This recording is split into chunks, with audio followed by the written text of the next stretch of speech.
VetPro Animal Medical Center. Professional care for your pets.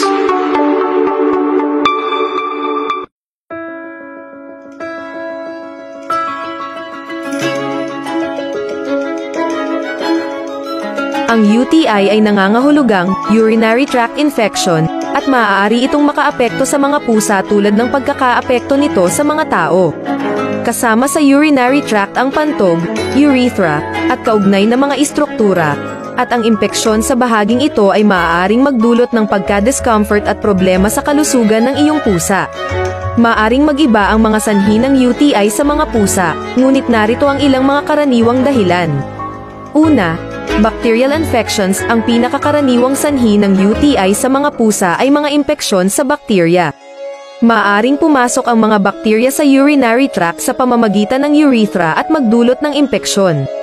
Ang E. coli ay isa sa mga pinakakaraniwang bakterya na nauugnay sa UTI ng mga pusa. Pangalawa, obstruction sa urinary tract.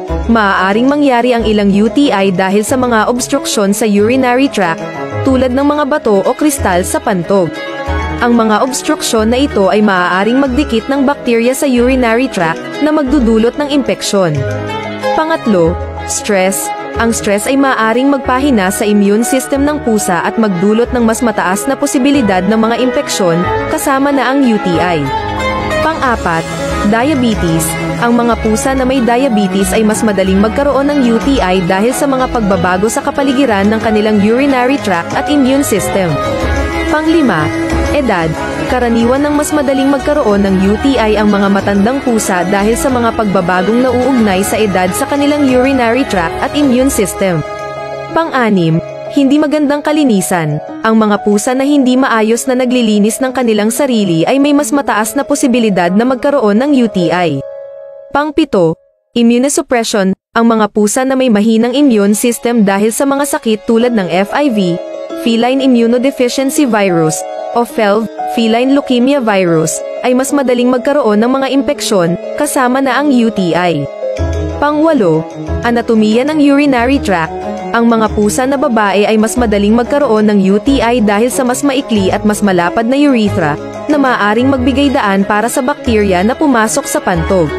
Pang-siyam, maduming litter box. Ang maruming litter box ay maaaring magdulot ng pagkakaroon ng mga bakterya na nagpapataas ng panganib ng UTI.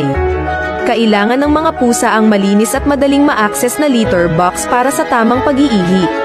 Sample, kakulangan sa tubig. Ang kulang na pag-inom ng tubig ay maaaring magdulot ng makokonsentradong ihi, na maaaring maging lugar ng pagsilang ng bakterya at magdulot ng mas mataas na panganib ng UTI. Kung inaakala mong may UTI ang iyong pusa, mahalaga na maghanap ng pangangalaga mula sa veterinaryo. Ang isang veterinaryo ay maaaring mag-conduct ng physical examination, mag-collect ng urine samples, at mag-conduct ng iba pang mga test para ma-diagnose ang impeksyon. Karaniwang initrato ang UTI sa mga pusa gamit ang mga antibiotics na ipinapayo ng veterinaryo.